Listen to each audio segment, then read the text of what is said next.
এই পর্যায়ে আপনাদের সামনে বক্তব্য রাখবেন হযরতুল আল্লাম মুফতি এনায়েতুল্লাহ আব্বাসী পীর সাহেব জৌনপুর।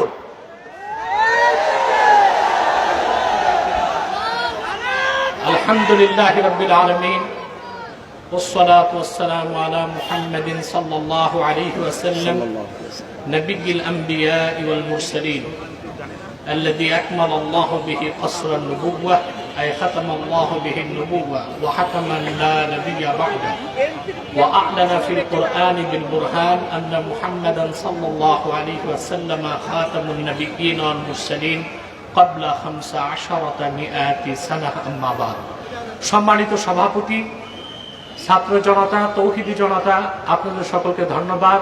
সময় খুব সংকীর্ণ, কিছুক্ষণ পর মাগরিবের আজান হয়ে যাবে। নারায়ণগঞ্জে যে লোকটা বলতো খেলা হবে, যখন ডেট ফাইনাল হলো খেলোয়াড় পালায়ে গেল। আমি আরেকটি কথা বলবো, শুধুমাত্র ছাত্র জনতার আন্দোলনে এই অভ্যুত্থান হয় নাই। সুদীর্ঘ 15 বছর হেফাজতের নেতৃবৃন্দ কারাবরণ করেছে। শাপলা চত্বরে আমার দেশের কওমি মাদ্রাসার তরুণ সন্তানরা জীবন উৎসর্গ করেছে। ভারতীয় আধিপত্যবাদের বিরুদ্ধে, মোদী বিরোধী, ভাস্কর্য বিরোধী আন্দোলনে বাংলাদেশের ইমানদাররা, ইসলামপন্থীরা জীবন দিয়েছে।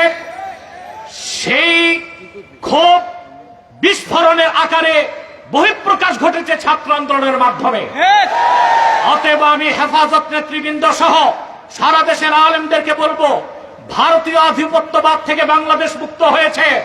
হাসিনার বিদায়ের মাধ্যমে দেশ একটি আযাব মুক্ত হয়েছে। মার্কিন আগ্রাসনের আযাব যেন বাংলাদেশে না আসে। ইউনূস সাহেবকে বলে দিচ্ছি, আলেম ওলামা পীর মাশায়েখদের সিদ্ধান্তের বাইরে যুক্তরাষ্ট্রের কোন এজেন্ডা বাংলাদেশে বাস্তবায়ন করতে দেওয়া হবে না। সেজন্য প্রয়োজনে আরেকবার বাংলাদেশের মুসলমান রক্ত দিতে বাধ্য হবে। ওয়া আখির দাওয়ানা আনিল হামদুলিল্লাহি রাব্বিল আলামিন ওয়া আসসালামু আলাইকুম ওয়া রাহমাতুল্লাহ।